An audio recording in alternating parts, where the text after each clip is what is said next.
The first punch landed before I could scream. My father's fist, heavy with rage, caught my jaw, and the world spun as I hit the hardwood floor of our Ohio living room. Uncle Ray stood behind him, arms crossed, his face a mask of disgust, muttering, "We'll fix this, boy." I was 18, and the secret I'd kept for years had just spilled out over dinner.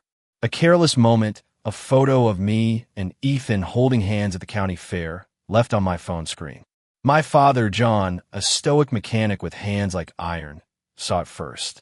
His silence was worse than any shout, a prelude to the storm that erupted when he dragged me from the table, demanding answers I wasn't ready to give. "You're not one of them," he'd snarled, as if love could be a crime. Uncle Ray, his older brother, a retired cop with a buzz cut and a Bible verse for every occasion, had shown up just in time to fuel the fire. I curled up on the floor, tasting blood, my heart pounding as I tried to protect my face. "Dad, please," I gasped, but he wasn't hearing me.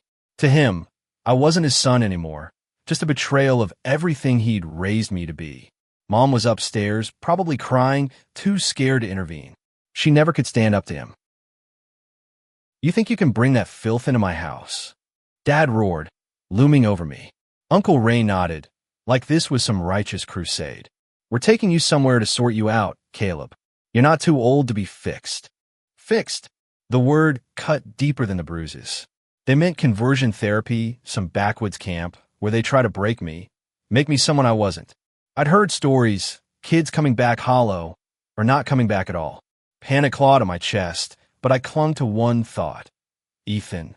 His laugh, his steady hand in mine, the way he made me feel like I could breathe in a world that wanted me to suffocate. I scrambled to my feet, dodging another swing, and bolted for the door. Dad's shout followed me into the night, but I didn't stop. The cool September air hit my face as I ran, my sneakers pounding the sidewalk of our small town. I didn't know where I was going, just away. Away from the fists, the hate, the suffocating weight of their disappointment. I ended up at the park, the one where Ethan and I had spent countless evenings, hidden in the shadows of old oaks, stealing moments we thought no one could take from us. My phone buzzed in my pocket, Ethan. I answered, my voice shaking. "They know," I whispered. "They're coming for me." "Stay there," he said, calm but urgent. "I'm on my way." Ethan arrived in his beat-up Chevy, his blonde hair messy, his blue eyes wide with worry. He didn't ask questions, just pulled me into a hug that felt like safety. "We'll figure this out, Caleb," he said, his voice steady. "You're not alone." We sat on a bench, the same one where we'd carved our initials last summer, hidden under a layer of moss. The night was quiet, but my mind raced. I told him everything. The photo, Dad's fists, Uncle Ray's cold stare, the threat of being fixed. Ethan listened, his hand never leaving mine, grounding me. "They can't change who you are," he said fiercely, "and they don't get to decide your worth." His words were a lifeline, but fear still gnawed at me. My family wasn't just my dad and uncle. It was Mom, my little sister Lily, the cousins I'd grown up with. If I ran, I'd lose them all. But if I stayed, I'd lose myself. "We need a plan," Ethan said, his jaw set. "Somewhere safe to go, at least for now." He mentioned his cousin in Columbus, a guy who ran a small bookstore and had a spare room. "He's like us," Ethan added, a small smile breaking through. "He'll help." The idea of leaving terrified me, but staying was worse. I nodded, my throat tight. "Okay, let's go." We drove through the night, the headlights cutting through the dark like a promise. Ethan kept one hand on the wheel, the other on my knee, a silent reminder that I wasn't alone.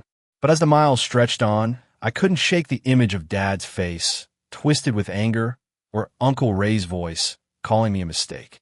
I wondered if they'd ever see me as their son, their nephew, again. In Columbus, Ethan's cousin, Mark, welcomed us with coffee and a quiet understanding. His bookstore was a haven, shelves packed with stories of people like us, lives that didn't end in tragedy. "You're safe here," Mark said, his voice kind but firm. "But you need to decide what's next." I didn't know what next looked like. All I knew was that I couldn't go back. Not yet. Ethan squeezed my hand, and for the first time that night, I felt a flicker of hope. Maybe I could build a life where I didn't have to hide. Maybe love could be stronger than hate. But deep down, I knew this was only the beginning. Dad and Uncle Ray wouldn't let me go so easily, and the family I loved was still caught in their grip. I had to find a way to fight for myself and for them. Mark's bookstore smelled of old paper and fresh ink, a sanctuary in the heart of Columbus. Ethan and I spent our first days there, sleeping on an air mattress in the back room, surrounded by stacks of novels that whispered of freedom. But even in that safe space, I couldn't escape the weight of what I'd left behind, my family, my home, and the fear that I'd never see them the same way again. Every night, I replayed that awful dinner. The way Dad's face hardened when he saw the photo of me and Ethan, his calloused hands clenching the table's edge. Uncle Ray's voice, sharp and sanctimonious, quoting scripture as if it could erase who I was. And Mom, her eyes downcast, silent as always. I wanted to hate them, but I couldn't. They were my blood, my history, the people who'd shaped me even as they tried to break me. Ethan noticed my silence. "You're thinking about them," he said one morning, handing me a mug of coffee. We were sitting on the bookstore's worn leather couch, sunlight streaming through the window. I nodded, unable to meet his eyes. "They're still my family," I said, "even after everything." He didn't push, just sat closer, his shoulder against mine. "You don't have to choose between them and yourself, Caleb. Maybe they'll come around." I wanted to believe him, but doubt gnawed at me. My father had built his life on rigid rules. Work hard, pray harder, be a man. Uncle Ray was worse. His worldview carved from years of enforcing law and order, seeing everything in black and white. To them, I was a sin, a problem to be solved. But Lily, my 12-year-old sister, was different. She'd always looked at me like I could do no wrong.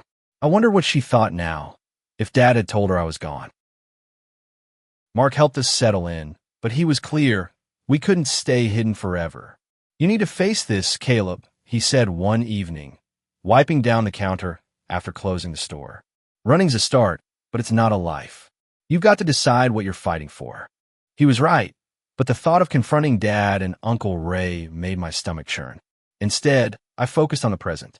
Ethan and I found part-time jobs, me at a coffee shop, him at a music store nearby. The routine grounded me, gave me something to hold on to. But every night, I checked my phone, hoping for a message from Mom or Lily. Nothing came. Then, a week after we arrived, my phone lit up with a text from an unknown number. "Caleb, it's Lily. Don't tell Dad I got your number. Are you okay?" My heart leapt. She'd used a friend's phone, sneaking past Dad's watchful eye. I typed back quickly, telling her I was safe, that I missed her. "Dad's mad," she replied. "But I think he's sad too. He won't say it." Her words stuck with me. Sad? Dad didn't do sad. He did anger, control, certainty. But the idea that he might feel something else gave me a sliver of hope and a plan. I needed to talk to him, not to fight, but to make him see me, really see me. Ethan was skeptical. "You sure you're ready for that?" he asked, his brow furrowed. We were walking through a park, the same one where we'd shared so many moments back home. The autumn leaves crunched under our feet, and I felt a pang of nostalgia for simpler times. "No," I admitted, "but I can't keep running. If there's a chance to fix this, I have to try." We decided I'd write a letter, not to beg or apologize, but to tell my truth, why I loved Ethan, who I'd always been. Mark helped me draft it, his calm pragmatism balancing my raw emotion. "Be honest," he said, "but don't expect miracles. People like your dad, they take time." The letter took hours to write.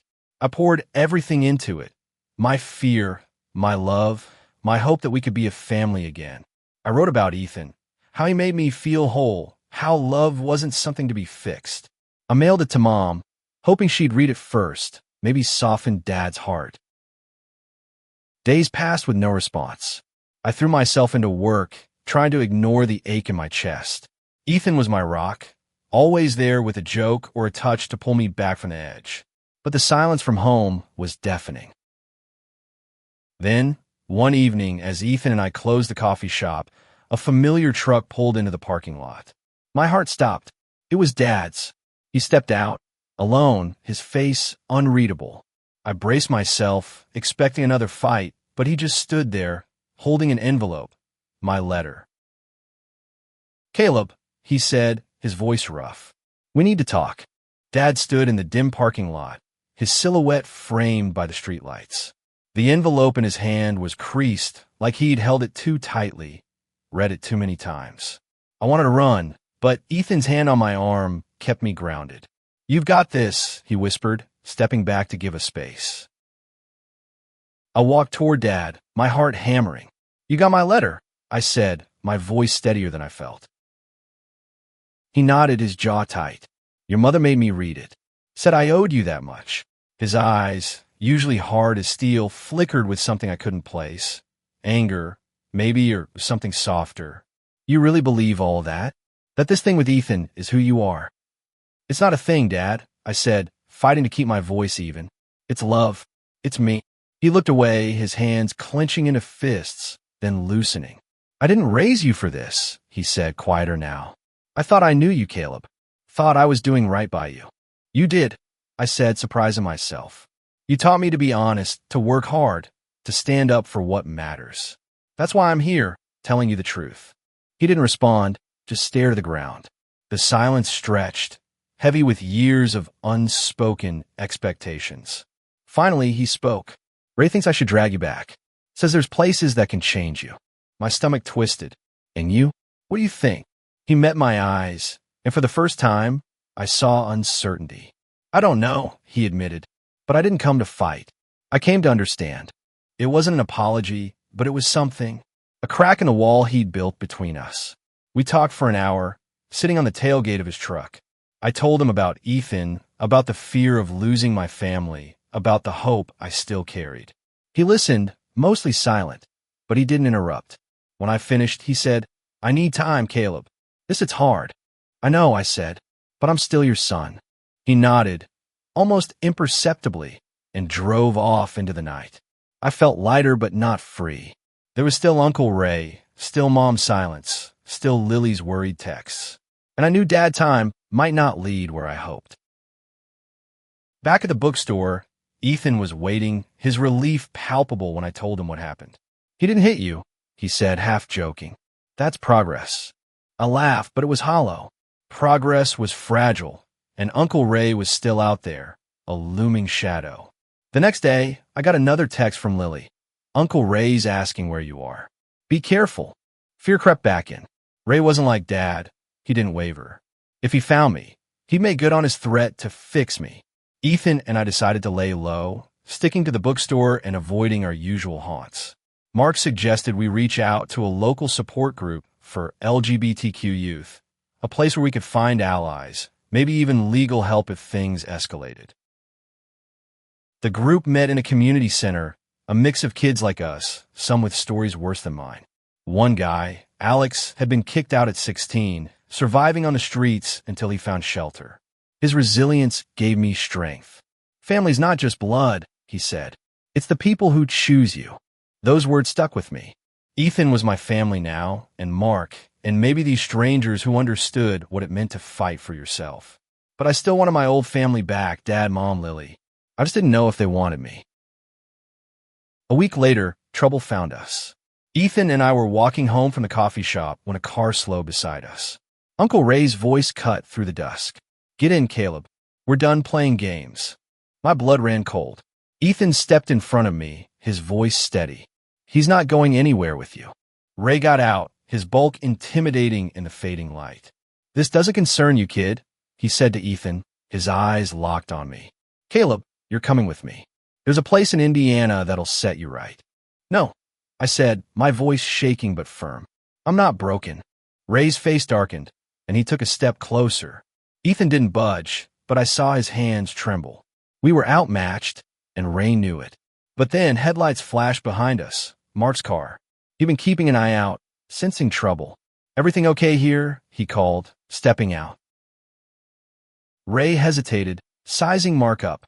"This is family business," he growled. "Then respect Caleb's choice." Mark said, calm but unyielding. He's not going anywhere he doesn't want to. Ray glared, but the standoff was broken. He got back in his car, spitting a final warning. This isn't over. As he drove off, I felt both relief and dread. I'd stood my ground, but Ray wasn't done, and I wasn't sure how much fight I had left. The encounter with Uncle Ray left me shaken, but it also lit a fire in me. I was done running, done hiding. If I was going to live my truth, I had to fight for it. Not just for myself, but for Ethan, for Lily, for anyone else caught in the crosshairs of hate dressed up as love. Mark connected us with a lawyer from the support group, a woman named Sarah who specialized in protecting LGBTQ youth. "You've got rights," she said over coffee, her voice steady and sure. "If Ray tries anything, we can stop him." She helped me file a restraining order, a step that felt both empowering and heartbreaking. A legal line drawn against my own uncle. I didn't want it to come to that, but I needed to protect myself. Sarah also suggested I reach out to Mom again, maybe invite her to Columbus. "She might be your way back to your dad," she said. "Sometimes mothers see what fathers can't." I called Mom that night, my hands sweating as the phone rang. When she answered, her voice was soft, hesitant. "Caleb, are you okay?" "I'm safe," I said. "But I need you, Mom. Can you come to Columbus? Just to talk." She was quiet for so long I thought she'd hung up. "Then, I'll try. Your father, he's struggling. But I'll try." 2 days later, she showed up at the bookstore, her eyes red-rimmed but warm. She hugged me so tightly I could barely breathe, and for a moment, I was a kid again, safe in her arms. "I'm so sorry," she whispered. "I should have stopped him." We sat in the back room, and I told her everything. How Ethan gave me courage, how I refused to be fixed, how I still love them all, even Dad. She listened, tears falling, and admitted she'd been reading about people like me, trying to understand. "I don't know if your father will ever come around," she said, "but I'm here, and Lily misses you." Hearing Lily's name broke something in me. "Can I see her?" I asked. Mom nodded. "I'll bring her next time." But Caleb Ray's not backing down. "He's been talking to your dad, pushing him to find you." The news hit hard, but Mom's presence gave me strength. She promised to keep my location secret and to work on Dad. It wasn't much, but it was a start. Ethan, ever the optimist, saw it as a victory. "Your mom's on your side," he said that night, as we lay on the air mattress, staring at the ceiling. That's huge. He was right, but the threat of Ray loomed large. Sarah's restraining order was a shield, but it wouldn't stop him forever. I needed to confront him, not with fists or fear, but with the truth. I started writing another letter, this time to both Dad and Ray. I didn't hold back, laying out the pain they'd caused, the love I refused to abandon, and the future I was building. "You can hate me," I wrote, "but you can't change me. And I won't stop hoping you'll see that someday." I mailed the letter, but I didn't wait for a response. I threw myself into the support group, volunteering to help other kids like me. Their stories of rejection, resilience, and chosen families reminded me I wasn't alone. Ethan joined too, his music filling our meetings with hope. He wrote a song for me, simple and raw, about standing tall in the face of fear. When he played it at the community center, I cried, not from sadness, but from the realization that I'd found something worth fighting for. Then, one crisp October morning, Lily showed up. Mom had driven her to Columbus, keeping her promise. My sister ran into my arms, her small frame shaking with sobs. "I thought you were gone forever," she said. "Never," I promised, hugging her tight. We spent the day together, walking through the park, eating ice cream, talking about everything but Dad and Ray. She told me about school, her friends, and how Dad had been quieter since I left. "He keeps your letter on his nightstand," she said. I saw it. Her words gave me hope, but also fear. If Dad was softening, Ray would push back harder. And I was right. That evening, as Mom and Lily prepared to leave, Sarah called with bad news. Ray had been asking around town, digging for my location. The restraining order hadn't stopped him. He was planning something. "We need to be ready," Sarah said. "He's not the type to give up." That night, Ethan and I made a plan. If Ray came for me, we'd face him together with Mark, Sarah, and the support group behind us. I wasn't the scared kid who'd run from home anymore. I was Caleb, loved and whole, and I'd fight for that with everything I had.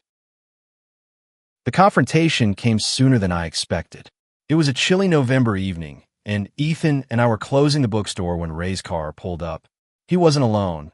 Dad was with him, his face a mix of exhaustion and resolve. My heart sank, but I stood my ground, Ethan at my side, Mark just inside the door, ready to call Sarah if things went south. "Caleb," Ray said, stepping out, his voice cold. "Time to stop this nonsense. You're coming with us." "No," I said, my voice steady. "I'm done running, and I'm done letting you decide who I am."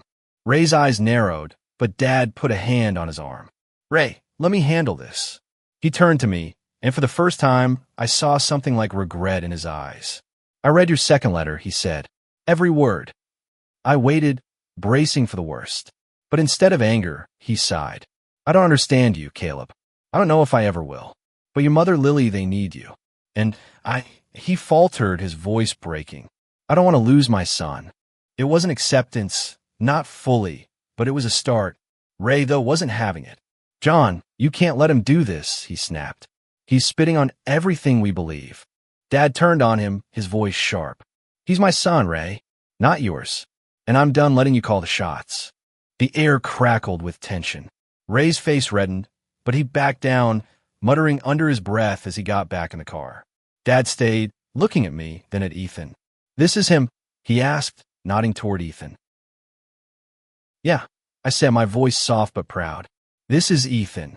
Dad studied him, then nodded slowly. "Take care of my boy," he said, almost too quiet to hear. Then he turned to me. "Come home for Thanksgiving. Your mom wants you there. Lily, too." I nodded, tears stinging my eyes. "I'll be there." Ray didn't come for me again. Sarah's restraining order, combined with Dad's change of heart, kept him at bay. Thanksgiving was awkward, tense, but it was a start. Mom hugged me tight, Lily clung to my side, and Dad didn't flinch when Ethan joined us at the table. He didn't say much, but he didn't need to. His presence was enough. In the months that followed, we rebuilt slowly. Dad and I talked, really talked about who I was, who I loved. He didn't always understand, but he listened. Mom joined a support group for parents, and Lily started asking questions, her curiosity a bridge between us. Ray kept his distance, his influence fading as Dad found his own path. Ethan and I moved into a small apartment near the bookstore, our life together taking shape. We weren't just surviving anymore. We were living. The support group became our extended family, their stories woven into ours. And every night, as I fell asleep next to Ethan, I felt a gratitude so deep it hurt. My family changed because I refused to hide, because I fought for love, and because Dad, in his own stubborn way, chose me over his pride. It wasn't perfect, but it was ours. And that was enough.